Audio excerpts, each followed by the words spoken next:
हामी आइपुगेका छौँ नेटा भ्यूमा।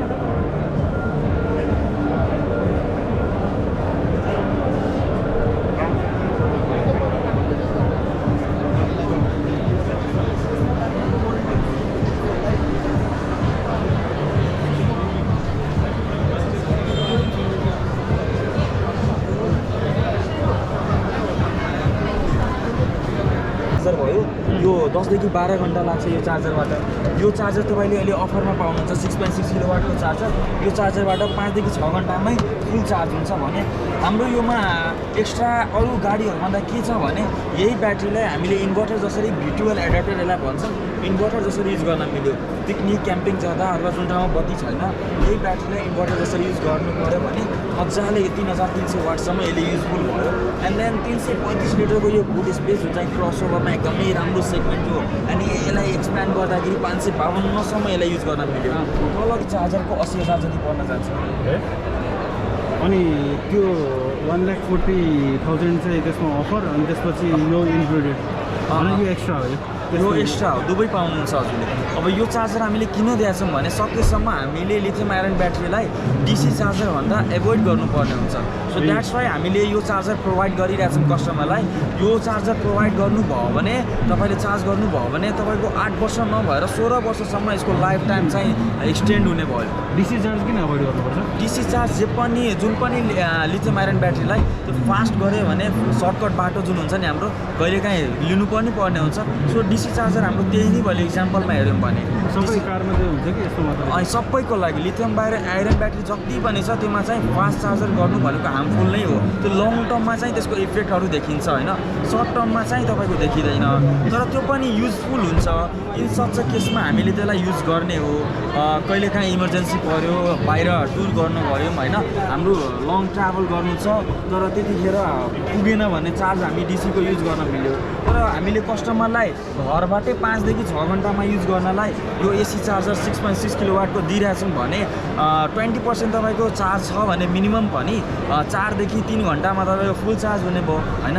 घरमै चार्ज गर्ने मिल्यो। होटलमा बस्नु भएको छ भने होटलमै 2-3 घण्टामा केही पर्सेन्टसम्म त चार्ज गर्न सक्नुभयो। सो तपाईँको यो चाहिँ अलि अब कहिलेकाहीँ फास्ट चार्जै गर्नु पऱ्यो भने पनि अरू कति वाटसम्म? कहिलेकाहीँ फास्ट चार्जर गर्नु पऱ्यो भने लाइक्स हाम्रो डिसी चार्जिङ स्टेसन्सहरू हुन्छ, सरकारले पनि एस्टाब्लिस गरिरहेछ। सो 60 किलोवाटको भएको डिसी चार्जरबाट गर्नुभयो भने 20 मिनट्समा तपाईँको 80% भन्दा माथि हुन्छ चार्ज। 20% मजाले हुन्छ। सो एकदमै फास्ट हुन्छ। फास्ट पनि हाम्रो अरूको गाडीहरूभन्दा 60-80 मिनट्स जुन हुन्छ नि हाम्रो त्यस्तो चाहिँ हुँदैन। हाम्रो 20 मिनट्समै 80% भन्दा माथि हुन्छ। अनि यसमा त्यो एक्स्ट्रा स्पेयर टायरहरू छैन? एक्स्ट्रा स्पेयर टायर चाहिँ पाउँदैन बिकज अफ द माइलेजमा जुन डिफ्रेन्स हुन जान्छ होइन। प्रायः 90% कम्पनीले त्यो रिड्युस गरेर हुन्छ। तर आज भोलि अब थपिँदै गइरहेछ।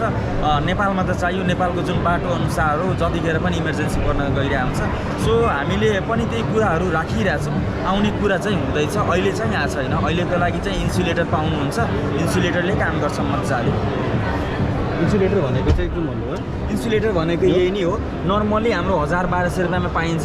यसलाई कसरी युज गर्ने भने यहाँनिर हुन्छ होइन, हाउ टु युज भने यसलाई चेक गर्ने एन्ड देन टायरमा युज गर्ने। त्यो पनि नर्मल हाम्रो पङ्चर भएको छ भने अब ठुलो कट भएको छ भने त्यो काम लागेन। ठुलो कट भएको छ भने रिप्लेसै गर्नु पऱ्यो, सर्भिस सेन्टरमै पुग्नु पऱ्यो। नभए कम्प्रेसरहरू त छैन हावा गर्ने? छैन, त्यो चाहिँ छ। अनि हाम्रो गाडीको अगाडिको लुक्स मात्र नभएर पछाडिको लुक्स पनि धेरै इम्पोर्टेन्ट हुन्छ। सो एरोडाइनामिक्स जे भएको, पछाडिको डिफगर भएको, अहिले डिफगर अन गराएको छ, यो हिट भइसकेको छ, हेर्न सक्नुहुन्छ कसैले अन गरिदिएको छ।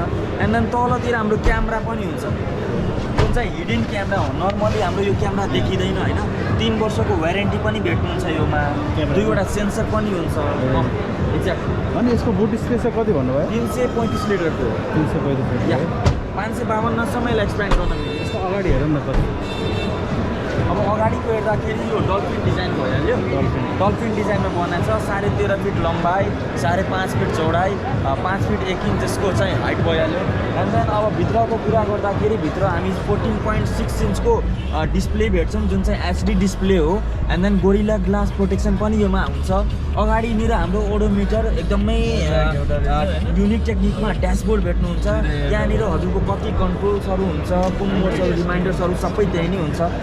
स्टियरिङ हेर्नुहुन्छ भने हाम्रो यो स्पोर्ट्स मोडमा स्टियरिङ भेट्नुहुन्छ होइन एन्ड देन योमा एकदमै ह्यान्ड क्राफ्टेड भएको फुल लेदरको स्टियरिङ भेट्नुहुन्छ हुन्छ हेर्दा अलिकति पाइलट मोड जस्तै देखिन्छ भित्रको हाम्रो स्पेस पनि ककपिट जस्तै स्पेस भेट्नुहुन्छ एउटा बटन प्रेस गरेर हामी यो कारलाई पार्किङ मोडमा लग्न सक्छौँ भने हाम्रो जति पनि उतातिर नब्सहरू हुन्छ लेफ्ट ह्यान्डको सबै नब्स गियर्सहरू हाम्रो राइट ह्यान्डमै सिफ्ट हुन्छ यो लिभर भयो यही लिभरलाई अप एन्ड डाउन गरेर हामी रिभर्स ड्राइभ न्युट्रल रिभर्स गर्न सक्छौँ एन्ड देन बटन प्रेस गरेर रिभर्स गर्न पार्किङ गर्न सक्छौँ 38 लाख पर्न हजुर अनि हाम्रो यो पनि फोल्ड हुने हुन्छ होइन जुन चाहिँ कुनै युट्युबमा चाहिँ छैन देखाएको फोल्ड पनि हुने भयो भित्रबाट हामी यसलाई कन्ट्रोल गर्न मिल्छ यहीँबाट सेन्ट्रल लक्सबाट हामीले यसलाई इन गरेर एन्ड देन यो रिमोट जस्तै कन्ट्रोल गऱ्यो भने यो चलिने हुन्छ सो यो फिचर्सहरू एड भएको हुन्छ म अगाडि पनि खोलेर देखाइदिइहाल्छु हजुरलाई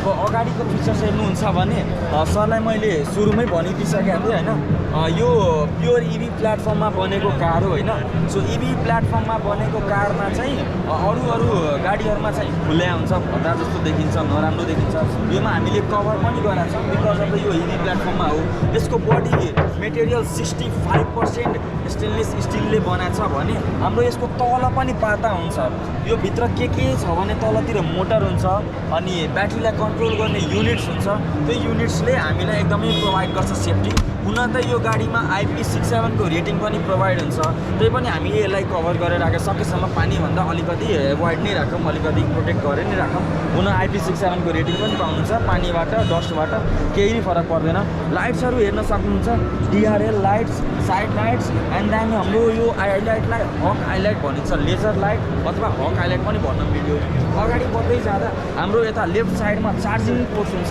यो चार्जिङ पोर्टलाई CCS2 चार्जिङ पोर्ट भनिन्छ युनिभर्सल चार्जिङ पोर्ट माथिको AC भयो तलको DC भयो यो घरबाट चार्ज गर्ने हो त्यसै गरी यो चाहिँ हाम्रो सब स्टेसनमा चार्ज गर्ने हो सब स्टेसनमा 20 मिनटमै हाम्रो 80% सम्म मजाले चार्ज हुन्छ अनि सानो कुरा तर एउटा थप्नु के भन्छु भने हाम्रो यो नर्मल वाइपर जुन छ यो बोनलेस वाइपर हुन्छ योमा नि हामीले 6 मन्थको वारेन्टी पाउनुहुन्छ 6 मन्थ वारेन्टी दिइरहेको छ अब क्वालिटी बेस हेर्नुभयो भने हाम्रो डोरको जुन यो टेक्सचर हेर्न सक्नुहुन्छ एकदमै क्लासिक प्रिमियम फिल गराउँछ यो टेक्सचरले एन्ड देन यो बिल्ड क्वालिटीले नै फिल गराइरहेको हुन्छ जुन चाहिँ 65% स्टेनलेस स्टिल छ एकदमै राम्रो टेक्सचर भएको छ कस्टमरले छुएर छामेर फिल गर्न सक्नुहुन्छ दुईवटा एयरब्याग हुन्छ